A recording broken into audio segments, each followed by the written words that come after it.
What's up, guys? Welcome back to Let's Play Sengoku Basara! Alright, looks like the Maeda is going to attack Oisagi after all, so that solves our problem there. And I guess that means it's finally time to take him on. Yeah, again, I didn't really expect the Maeda to be my main rival in this. I really expected it would be the Takeda, but unfortunately they were defeated early on, which almost never happens. Because there is a complete random element there, but I feel like, you know, certain things end up in a certain way based on the proximity you are to certain maps.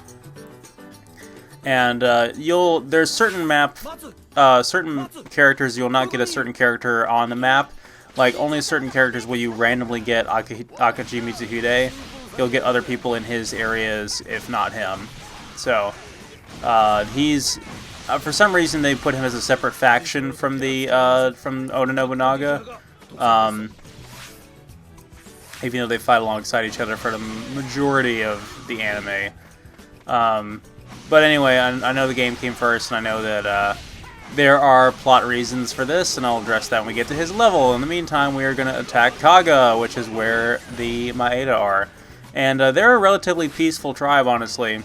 We're going to stir that all up, because they've been causing a lot of ruckus. And they're allied with the Devil King, so we can't have that, of course. Now, the gimmick for this level is that you actually have two bosses that we have to fight at once. So it's one of the things that made me dread this level so much, and why it's the hardest fight we've had yet. This is actually take two. I've already died once against them.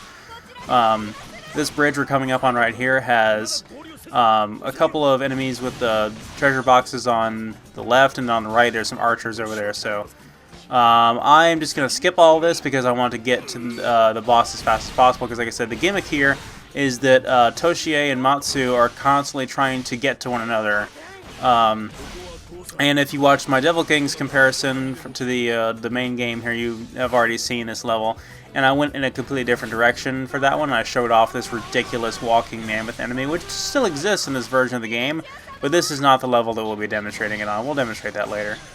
Some more enemies over here, including the bomb-carrying guys. Have I talked about those guys yet?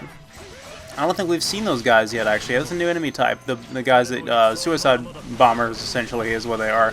Where they just run into us with a giant, like, comedy bomb on their back. It's the same demolitions guys we use as assets in the Hojo level. But obviously not the same purpose. If we Magnum Step towards them, we can kill them before they get to drop their payload. But, yeah, they met up. There was my previous run, I actually tried to... You can skip past every single enemy on the map and get to them as fast as possible, which you can do, but you're basically just prolonging the inevitable. Eventually they will meet up. There's really no way that you can kill them fast enough to prevent them from meeting up with each other, so it's not even worth it, really. Now, I may have left my units in the dust there, but I cleared out a nice kind of checkpoint here for them in the center area. You'll see I have two more captain units than I had before. So that's pretty good. Not that I'm going to need them, because I'm pretty much going to bum rush the bosses and kill them off right away if I can help it. Because that's the way the dragon does things. He doesn't wait on anybody. Patience is not one of his strong points. Yeah, there's that giant mammoth thing over there. And I'm not going to fight that, because I really don't want to waste my time on it. And this area over here is very dangerous, as I showed in Devil Kings. But yeah, the Maeda are a very peaceful, very simple tribe. But that doesn't mean they're not from Japan, and that they're not samurai. Like in Devil Kings, which decided it would be cool to make them like some weird non-existent culture that, you know, is just arbitrarily different and wears skull masks and use like weird scythe things. It was dumb. But we've already ranted enough about that as it is. I'm going to need a lot more health, because I got savaged by an enemy back there and lost a lot of health. And I'm honestly not liking how this is going so far, because even in the previous run I had a lot of health before I got to actually fight Toshiie and Matsu, and I ended up losing. So if I'm already lower on health than I should be for now, I could be in a bad way here. So hopefully I can get some more. Yeah, they're individually not all that hard bosses. I'm honestly more worried about Matsu than I am about Toshiie, but he does have more health. But just the fact that you have to fight both of them at once, and like I said, the game gives you the option to prevent that. And really, there's no really quick and convenient way that you can get to Matsu before getting to Toshiie, unless you like really hauled ass through those that big open plains area over there. And actually, when I first played this version of Basara, I didn't know that the Maeda had one of those walking mammoth things because I never went that way. I always went this way. So I really want to clear out all these enemies before we engage them. Like I said, you could rush over here and try to cut them off before they reach each other, which is what the game intends for you to do. But it's just not practical at all. I'd rather just, you know, give myself a lot of points, give myself a full Basara gauge, kind of fortify this area a little bit before we go in there and try to take them on. Oh, Toshiie came out here to say hi. Alright, let's do this. Toshiie is fire elemental.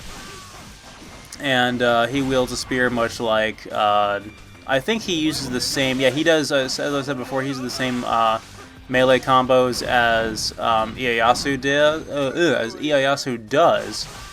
And he's still, like any other boss on ultimate difficulty, has a high % chance of dodging your boss or attack. But I got a few good hits on him like that. He's not very good at defending himself, but he does have a lot of health, so we can get him pretty easily, especially if we have War Dance on.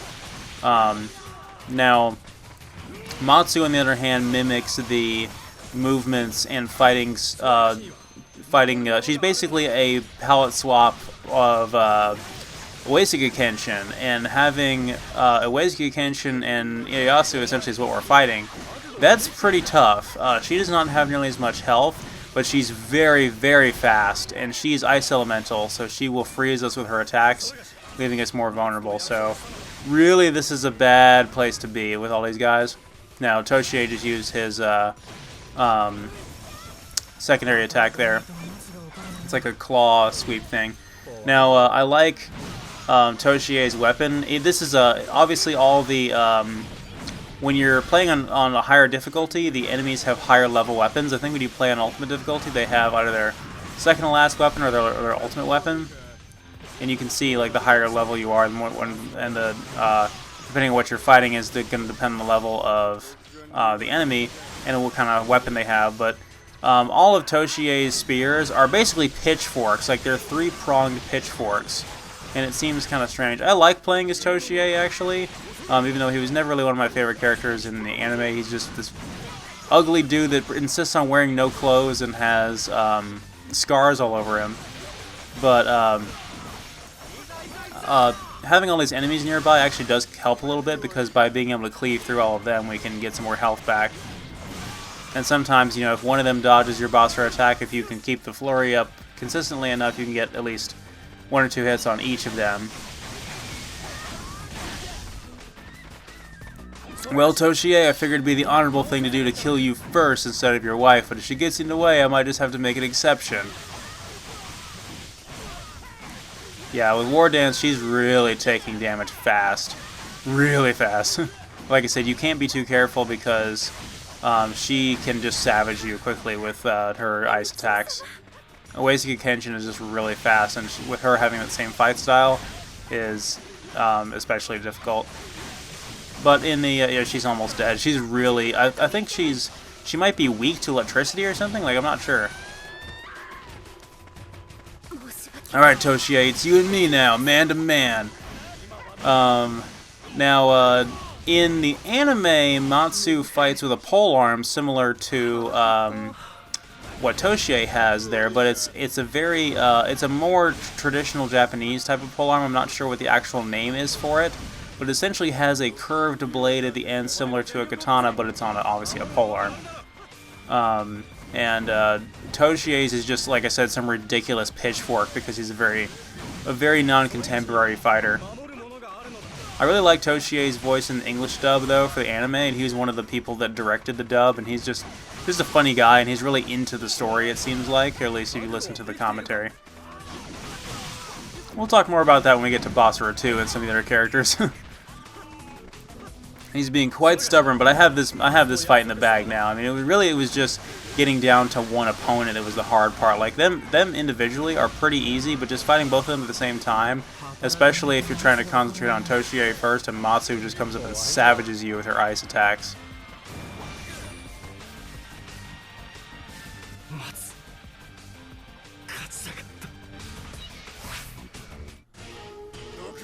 Alright, well, more than half the country is ours now. We're really moving on. We're really moving on up in the world.